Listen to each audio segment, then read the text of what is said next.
Welcome into the Thinking Crypto podcast. I'm your host, Tony Edward, and joining me today is David Mercer, who's the CEO of LMAX Group. David, great to have you on. Hey, Tony, good to be with you today. David, I'm excited to speak with you. I followed LMAX over the years and your journey towards digital assets, of course. And David, you have a plethora of experience in the markets.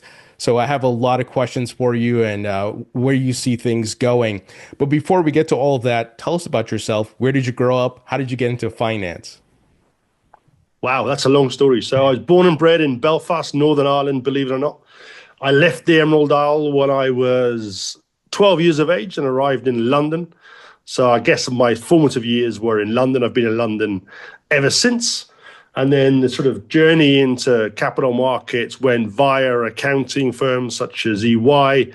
I spent a decade in investment banking at Credit Suisse, moved through various brokerages, and then arrived at LMAX Group in 2011. Initially, I was a sort of hired gun at LMAX Group. And then there's a famous advert, and I did the advert, which is we bought the company in 2013, so 12 years ago. And we've just carried on from there.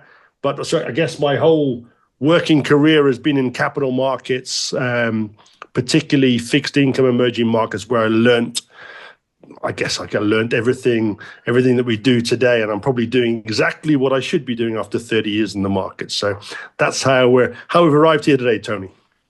And, with your experience in capital markets, what was your first encounter with Bitcoin and what was that moment like for you? What was your aha moment when it clicked for you that this was different? Do you know what? Great question, but I'm not sure we've had an aha moment for me. Perhaps we launched LMAX Digital 2018. We started thinking about it in 2017. In 2013, it was presented to us first at what we call a brown bag lunch, and we didn't do anything with it. And in fact, we launched another asset-backed digital coin first in 2014. We didn't get any traction. None of our institutional clients wanted to trade it, so we sort of dismissed it, and I watched Bitcoin from afar. Then 2017, a whole bunch of our proprietary trading firms. So, all the biggest banks in the world trade with us. All the largest prop trading firms trade with us. And a few of them started saying, hey, we need some institutional grade infrastructure to transact this new digital asset. Can you do it, David? So we went and had a look, and we went from field to fork, or from origin of idea to live launch within 6 months.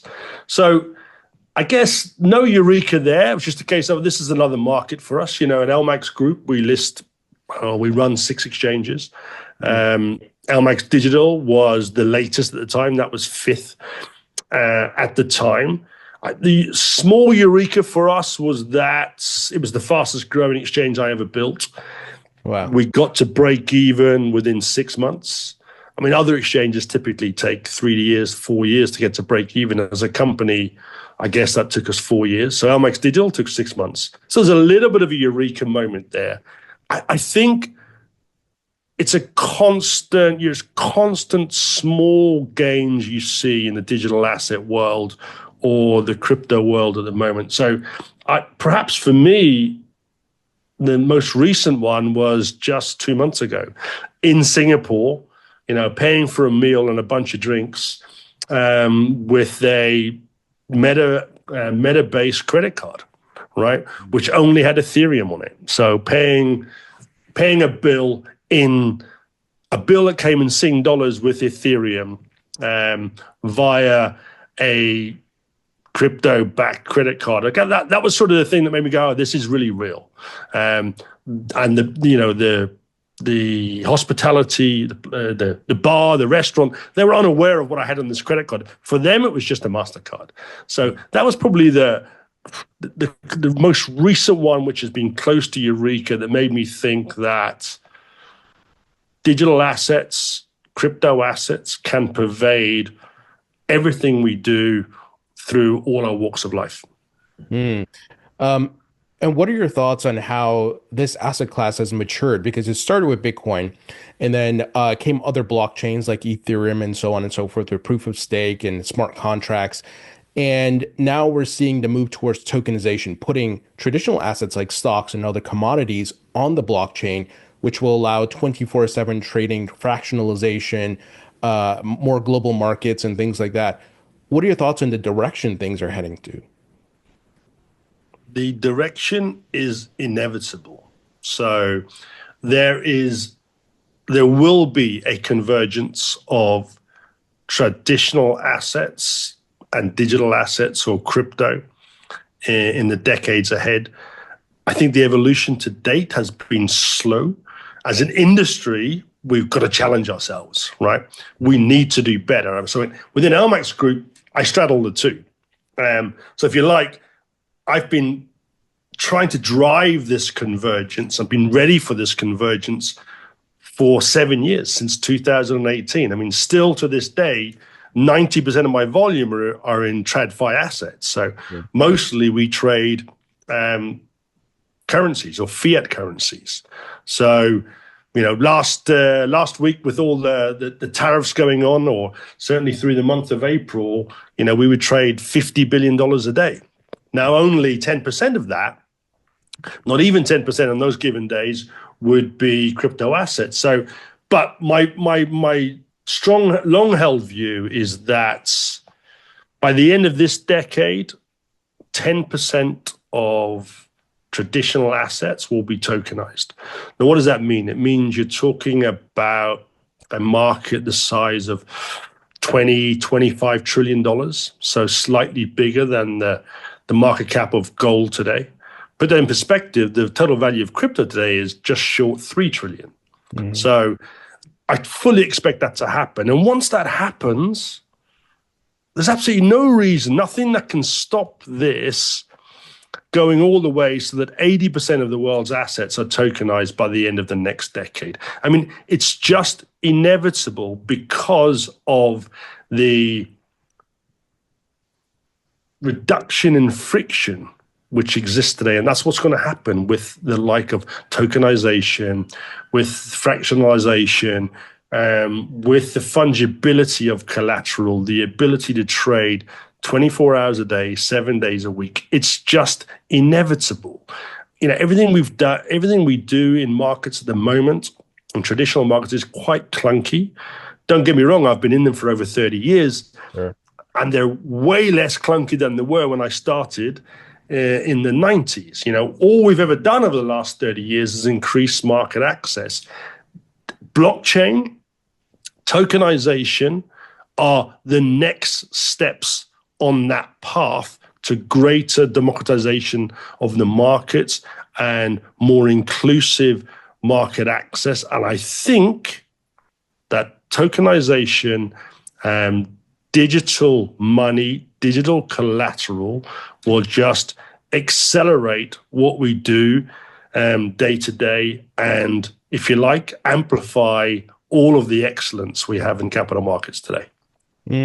So do you see, along the lines of what you mentioned, the opening up of more liquidity, the financialization of certain assets that couldn't be financialized before, and then with DeFi, people being able to transact with each other globally like they never have before. So if someone's in Germany and they want to borrow some, I don't know, the crypto assets or digital assets, I can facilitate that. They don't necessarily have to go to a bank.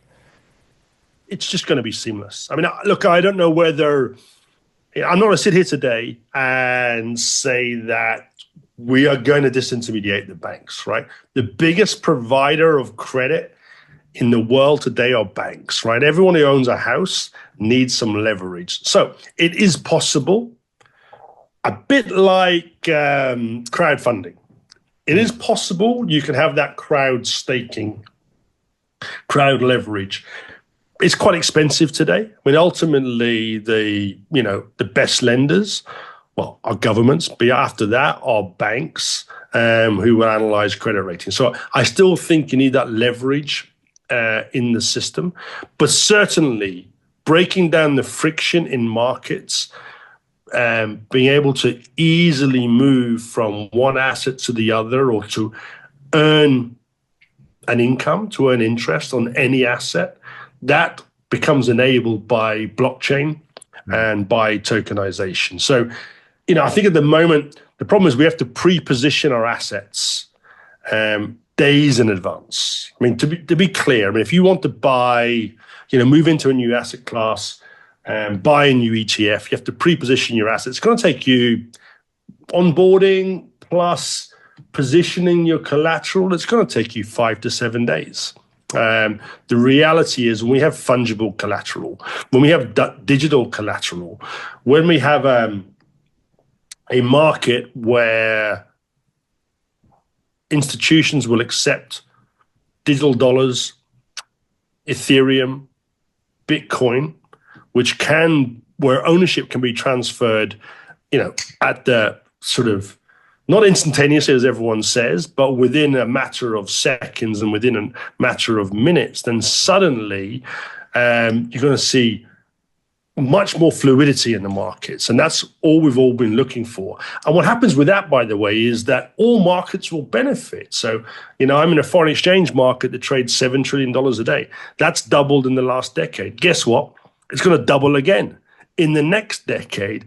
It just might be that a lot of the underlying will be digitized. So it'll be digital euros, digital dollars, digital yen, and the like. So absolutely, what we're doing together is breaking down the friction that exists in markets. But I just want to say one thing to all the crypto evangelists out there: we need to do a better job. It's still really small, right? Gold, by market cap, has outstripped crypto over the last 5 years in terms of the market capitalization, right? So gold today is over $20 trillion. Crypto is still 3.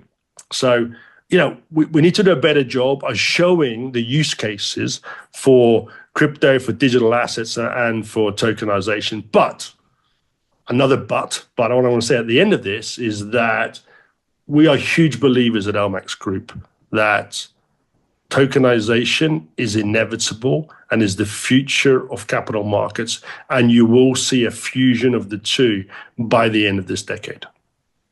And David, do you believe that part of the utility and like you mentioned, the use cases that have to be put out there, we have to do a better job, was the lack of clarity from the governments around regulations? Because certain institutions may not have wanted to touch this because they're risk averse. We don't know if this is going to get clarity. We don't know if this is going to get banned. But now that things are opening up here in the United States where I'm at, Congress is working on legislation. We have a more favorable environment. In the EU, you have the MiCA regulations, and the UK, I believe they passed some regulations. Things are starting to get clearer now.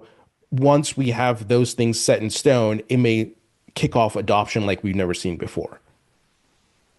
It needs to. Simple as that, Tony. It absolutely needs to. It was somewhat of an excuse, but the lack of a framework never helps the growth of an asset class, right? By the way, fighting the existing regulators is never a good place to start either. Yeah. But I think certainly the US was anti-crypto. But let's look at if you look at the history of Bitcoin, going back to Silk Road, you look at some of the bad actors, some of the convicted felons we've had within crypto, that hasn't helped. Right. You're trying to convince, you're trying to convince this. The way I look at it is I'm trying to convince $220 trillion of TradFi assets to move to this new world of digitization, of tokenization, and digital assets, right? Having a couple of get-rich-quick bad actors, being the spokespeople for this new asset class wasn't a great thing. I think the new administration in the United States should help. But then, more importantly, after that, the industry needs to create infrastructure and product that if you like, the centers of capital want to invest in, right? So we're going to talk, no doubt you're going to ask me about ETFs and things like that, but you must remember something, right? The fastest growing ETF of all time is the Bitcoin ETF. It's about $40 billion. That's tiny, right? It's really big in ETF land, but I look at the $220 trillion of TradFi assets again. I look at the $3 trillion of crypto, and I'm saying, well, okay, well, how important is 40? So we've got to keep creating products that are accessible, that people want to trade. And if you like, back to one of your earlier questions, we have to create those use cases. Let's get the frameworks established. They're not established in the United States just yet. They will come.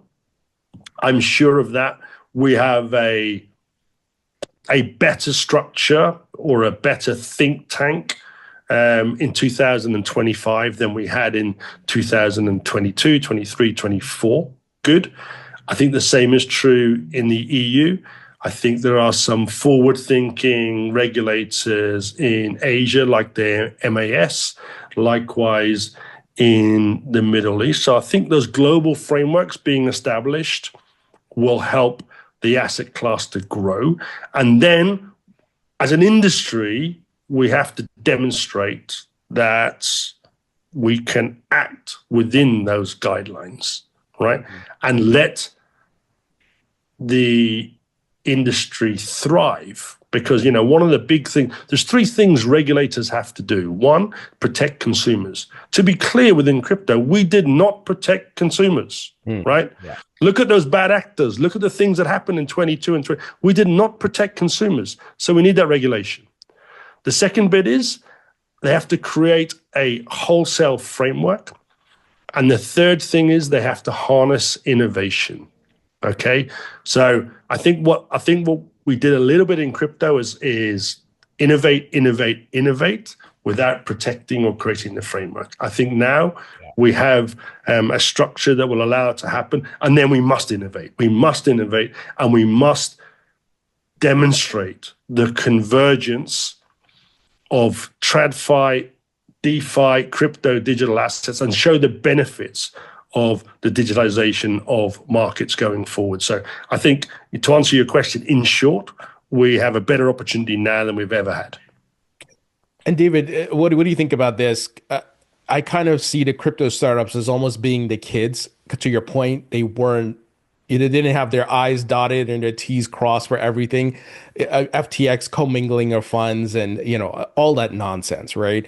But the Wall Street firm, the banks that you work with and things like that are here. They have the knowledge, they have the infrastructure, they have the pedigree to come set up the ETFs and do the proper custody and all these things. They're going to be the ones to kind of lead the charge in creating these financial products and things like that. You can be careful. I suppose we have to be careful about not disenfranchising either group. And I think both groups need to put their egos in a drawer to a certain extent and take the best bits from both sides of it. I think in LMAX Group, we're fortunate because we work in TradFi. We operate with all the world's biggest banks, prop trading firms, all the biggest asset managers in the world, and hundreds of brokers. And then we work with a lot of crypto native firms. So I think it's not a case of, I do hear some institutions talking about pushing, as you just said there, using that phrase, pushing the kids out. I don't think that's true, right? Derivatives were built, back in the 90s when I started, derivatives were built by the latest rock stars, the latest engineers, the latest scientists. I think that's true in crypto today. So, I look at people who are running the digital side of our business, or some of the more forward-thinking parts of our digital business here, and they're in their 20s. That's the demographic. They're computer engineers, and I think we have to let them have their way. We have to let them show us the way in many ways. But there are things we can learn from TradFi that work. So let's use that plumbing. For example, you said it first there, Tony. Let's have separation of function. Let's have segregation of funds, right? I'm a little bit dismayed within the crypto industry even right now when I see brokers pretending to be exchanges, when I see exchanges wanting to be custodians. And I don't know why they want that to be the case, right? You have to have that separation of function and that segregation of funds. It's for a reason. It protects consumers, it protects the market, and it also allows specialization in every part of the market. So let's take the best bits from both of the markets. Let's have that true fusion. And I think together we end up with a much better, more accessible capital market structure than we have today. Yeah, well put. Tell us a bit about LMAX Digital's services that you provide to the banks and institutions that you work with. So look, I'm going to take you back a step and say LMAX Group operates exchanges. We match buyers and sellers. Simple as that, up to $50 billion a day, right? And we cover the whole spectrum of customers, from banks all the way to asset managers, all the way to brokers. So what happened in 2018 was that a big part of that, let me just say 40% of my client base were trading digital assets already, and they were the proprietary trading firms. Some of the biggest names, or futures traders you'd see in Chicago and around the world, they were trading crypto assets, and they wanted to do it with institutional grade infrastructure. They did it with us. So the core thing we do is provide liquidity and match buyers and sellers. Now, what was different with crypto as opposed to fiat, so I'd say 90% of our volume every day would be in fiat, was I didn't have prime brokers. So what I do in foreign exchanges is I match buyers and sellers, and then I send the trades down to a prime broker or to a bank who aggregates those trades, settles them. Guess what? I couldn't do that in crypto. So we had to integrate directly with the blockchain. So guess what? We had to settle, we had to pay 24 hours a day, 7 days a week from 2018. We've been doing that. The next bit, in my core business, in my TradFi business, the customers deposit funds with us, but they don't deposit them with LMAX Group. They deposit them into a bank account with LMAX Group. Right? I've got over 170 Nostro accounts across 17 different currencies in TradFi. But they're all, G10 banks, G10 bank accounts. Guess what? That doesn't exist either in crypto. So people want to deposit Bitcoin with me or with Ethereum with me, then I have to store that somewhere. So we built our own custodian. So if you like, since 2018, I have been storing, settling, matching, and providing liquidity to institutional clients. So for the last 7 years. But doesn't mean, by the way, that we always expect to be every part of that chain. I now have a digital custody hub, so we integrate with some of the best custodians in digital assets. If my customers want to use those custodians, we're very happy for them to do that, as long as I can transact and settle with those custodians. So we do that. I'm very, very hopeful that the logjam in institutional markets, that is credit, will be solved by some really big names moving into the prime broker space. Because again, our core business is to match buyers and sellers. So I'd be very happy that a customer onboards with two customers on board with me. I match the trade, and they both with the same prime broker or with different prime brokers, and that settlement happens between those two prime brokers. So I hope down the line that we can get to that true separation of function again and segregation of funds, and we can go back to doing what we're best at, which is building world-leading proprietary technology.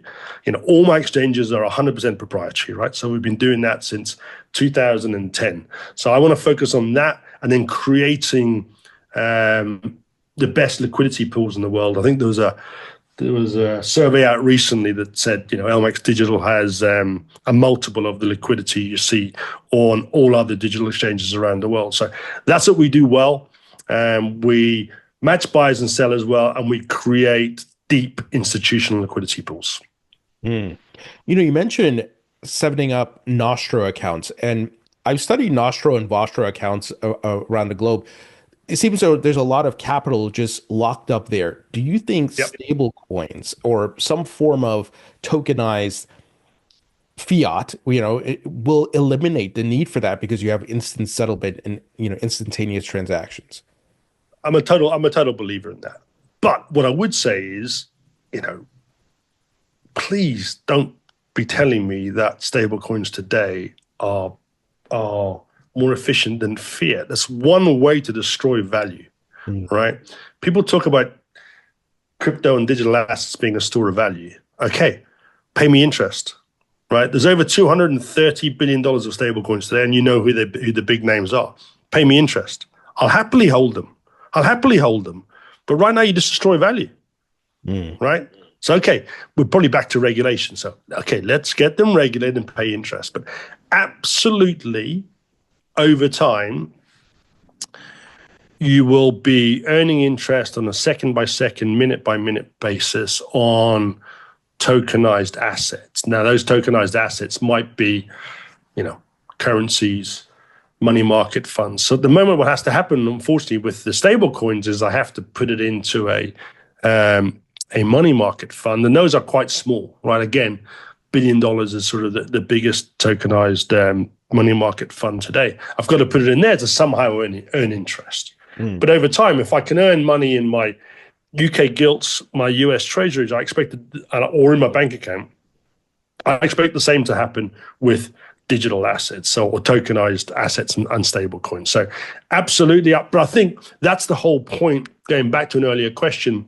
Tony, about accelerating the money flow that we see in capital markets today and leading to an explosion, actually, of all trading volumes in capital markets is because of the power of that fungible collateral. So being able to move your Bitcoin, your dollars, your Ethereum into other assets at, the click of a fingers. So that means you can trade the S&P Monday to Friday, and then you can flick that into Bitcoin, Ethereum over the weekend, or you can stake that in DeFi over the weekend, and then you can move it back into euro dollar, or you can move that back into UK gilts or US treasuries on Monday. So, 24/7 market access and acceleration of capital markets is what we should be looking for. And, people really will be getting more bang for their buck and being able to sweat their assets more efficiently than they can today. Now, you mentioned you work with a lot of the banks globally, and we're seeing some of the biggest names coming out and talking about crypto now. They want to launch services. Just here in the United States, Bank of America's CEO said they want to launch their own stablecoin. Standard Charter's been partnering with a lot of folks. And, what type of demand are you seeing, within maybe the past year or two from these banks? And has that been growing? Are they coming knocking at your door saying, hey, we want to participate? Have you seen that increase? Yes. So, look, I think the increase is notable since the November election. Right? That's clear. So a lot of the biggest banks in the world are in the United States of America, right? They were slightly hamstrung by regulations such as SAB 121, such as all the enforcements the enforcement actions in place by the SEC. So I think that's all been freed up, certainly since the inauguration in January 2025. All of a sudden, the banks are enabled. Now, don't get me wrong, they haven't yet been enabled by the Fed, but they're starting to think about the services. And, quote unquote, I trade with the top 40 banks in the world, trade with LMAX Group. So, quote unquote, from one of them at the event I was at just 2 weeks ago, listen, when we trade, we're going to trade with you. Why? Because it's the same tech stack. right, that they trade TradFi with. Right? It's exactly the same technology, exactly the same API. We've been trading with them for 15 years. It's just a different IP address, right? So that trusted institutional partner is where we come in. But it's the trust, it's the technology, it's the regulation, it's that credibility. So suddenly, some of the conversations are educate us. Some of them are more specific. How do we partner with you on custodian? What's the best practice for custodying assets for our customers? Some of them are, what's the best way to start up an agency business so we can offer spot crypto trading for our customers? Some of them are, how do we interact? How do we accept digital collateral deposits? Some of them are, how do we offer wealth management products? So I think there's a whole range, but what I would say was that in 2023 and the first half of 24, the conversations had almost slowed to a halt, right? 2021, the last sort of bull run, every bank was readying themselves. I think that died away in 22, 23, and the first half of 24. They have now been re-enabled. It won't be quick. I'll say that to you now, Tony. It won't be quick, but I imagine that a handful of banks will be offering spot crypto services to their customers by the end of this year. And by the end of 2026, I would expect double-digit banks to be offering crypto trading for their customers and crypto custodian services, or certainly digital asset services. So I think it's going to happen quickly. There's a few dominoes that need to fall into line. We still need the official regulation. The first bit's going to be stablecoin, of course. So we need that to fall into place. We need the Fed to approve the holding of it for those particular banks. And then we need the banks themselves to partner or create custodial services and prime broking services. But look, again, I use that word a lot, inevitable. It's inevitable that the largest banks in the world, some you've mentioned in your question, will be offering crypto services this year. Wow. And then with LMAX, can the banks plug into LMAX's infrastructure, so to speak, where it's like kind of white label maybe? They're offering the service on their front end, but you're actually powering the trading? All of that's possible, and we're having those conversations today. Because, look, we've been offering it full service since 2018. I said to you earlier, I don't believe one entity should be offering all those services. Don't get me wrong, banks can, because you have the state and church idea within banks, or within a group such as LMAX, you just have different regulations. So, for example, the United Kingdom, I have one regulation from the exchange business, and I have another regulation for the broker business, as it should be. So, yeah, we're looking to partner with the banks for some services. My focus is on exchange matching technology. Some of them come with excellent balance sheets, huge balance sheets, which means they can deliver a much bigger and better custodian service, a much bigger and better clearing or prime broking service. So absolutely, we're looking to partner with some of the biggest names to accelerate this growth in tokenized and digital assets. Talk to us a bit about institutional DeFi. I'm familiar from a retail perspective doing small DeFi transactions, and DeFi 1.0 had a lot of exploits, a lot of hacks and things like that. How are the institutions approaching this, and how are they looking to mitigate things like that happening to them as they transact? I mean, that's interesting. I mean, watch this space. So, we've built a hybrid decentralized exchange here at LMAX Group. Smart contracts are actually quite simple, right? And if they are simple, I can read them, put it that way. They must be simple if I can read them. Okay. So a lot of the security risks go away just with the simplicity of those smart contracts.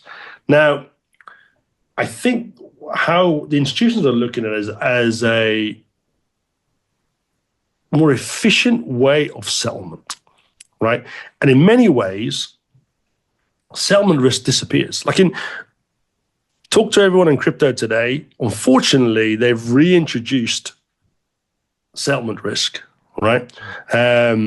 Because it's like DVP. Someone goes first and someone goes second, right? So you introduce this thing called Hustat risk, which disappeared, which was named in 1978 when Bank of Stat went bust, and then it was solved in the FX market through the creation of CLS some 24 years later. So that risk exists, right? So that settlement risk exists in crypto today. Smart contracts and DeFi do away with that. So a lot of them are looking at that as a mechanism, again, to put it simply, to speed things up, right? To accelerate the movement of funds. I don't think a lot of 1.0, as you say, DeFi was very much everyone trading with everyone and not knowing each other. I think that's very unlikely from an institutional perspective, and actually doesn't pass FATF guidelines. It's just as simple as that. You're not going to get past AML muster with 1.0 DeFi. But the best bits of DeFi, trading anything, anytime, anywhere, right, and eradicating settlement risk and credit risk is immensely powerful. I think that's how it's going to be harnessed. I believe you're seeing that internally in some banks already, right? You mentioned one bank mentioning their own stablecoin.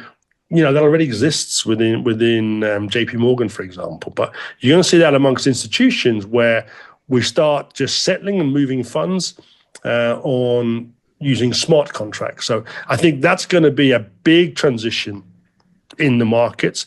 But you're not going to be able to get away from KYC. I'm very hopeful, again, that we can develop zero knowledge proofs and move to more digital KYC onboarding than we have today. But for now, that's what's slowing us down, and that's what's slowing down institutional DeFi adoption. That's such a great point. I didn't think about the banks are not going to operate outside of KYC, AML, and knowing who they're transacting with. So do you see that, amongst the banks globally, they can do DeFi transactions, JP Morgan with Standard Charter, wherever they're at, right? UBS and this bank in another country and things like that? So, yes. The question is whether they need it, right? Remember, they have huge credit lines with each other. Right. So it makes it more efficient. Remember, the benefit of the smart contract, the benefit of that settlement is for instantaneous settlement, transfer of ownership. I'm not sure that group of banks need that so much today because they just need ledger entries, right? They have enough credit with each other. Ledger entries, the ability they have, though, to actually have digital dollar in their own ledger, T0 rather than T+2, is advantageous. Again, it frees up the credit behind that. So I'm not sure they need it per se, but certainly it should add to the velocity of money. I think if you look at that matrix, top 20 banks in the world, there's a 400 square matrix where they all have credit with each other. Just outside of that, I think is where the smart contracts become useful. So it's clients of the banks depositing funds, depositing digital funds, and transacting immediately with those banks, and having that instantaneous transfer of ownership is hugely beneficial and will add to the velocity of money. So I think it's there. I think it's in the asset manager segment particularly. I think you move into the broker segment, that becomes hugely powerful. And again, back to what I said, it's just speeding things up, making faster payments, faster money, right? Making everything more fungible, making everything sort of removing the friction, right, from those markets. So that's what's going to happen. I think that's the advantage of smart contracts. And I think you're going to see a lot of settlement happening using that mechanism in the years ahead. But we're not quite there yet, and we've just got to keep increasing the ecosystem. So if you imagine, that you're at the center of an onion, you've got to go all the way out to the outer layers of the onion so that everyone who transacts in that ecosystem can utilize the power of those smart contracts. And if you think about it, it just frees up credit. And then once you free up that credit, once you transfer ownership instantaneously, then you provide greater facility to trade again. So back to what I said at the start, I mean, you're going to see trading volumes and the sort of the amount of money that's transacted every single day be multiplied in the decades ahead.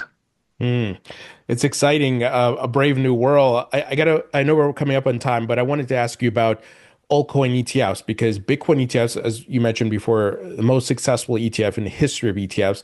Ethereum ETFs did okay. I think the staking component being missed or missing from the ETF here in the United States, at least, didn't give it as much inflows. But there's demand for Solana, XRP, and other assets. Are you seeing that demand from your institutional clients? They want access to other things beyond Bitcoin? Honest answer, no.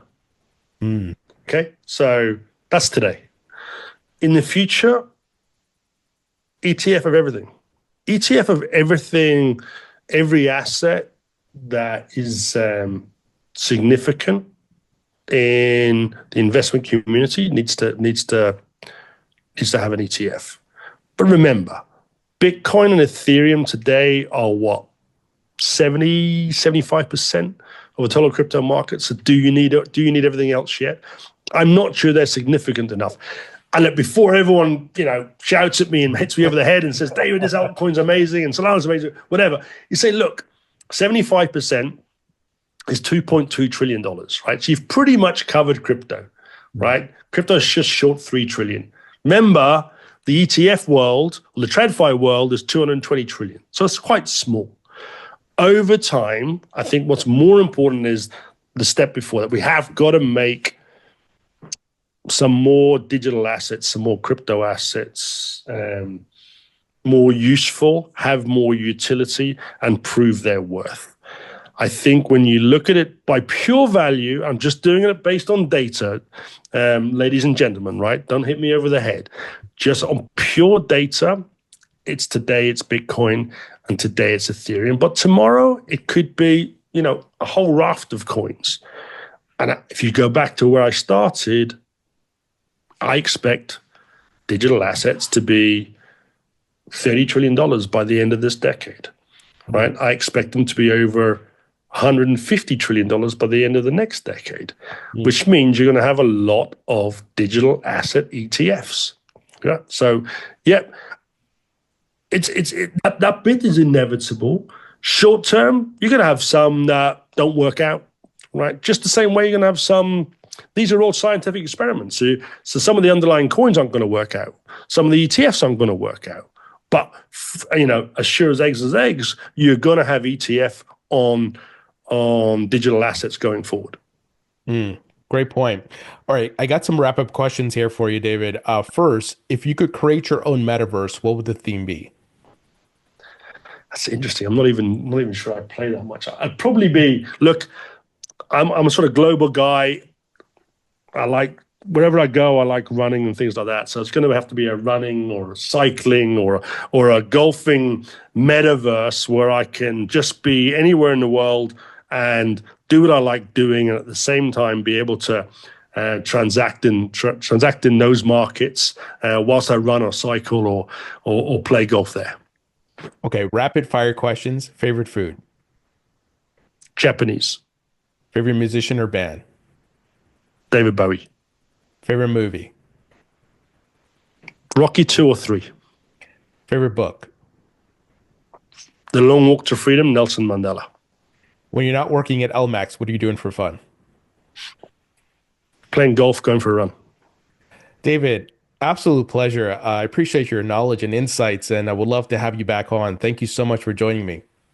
Thanks, Tony. I've enjoyed it today.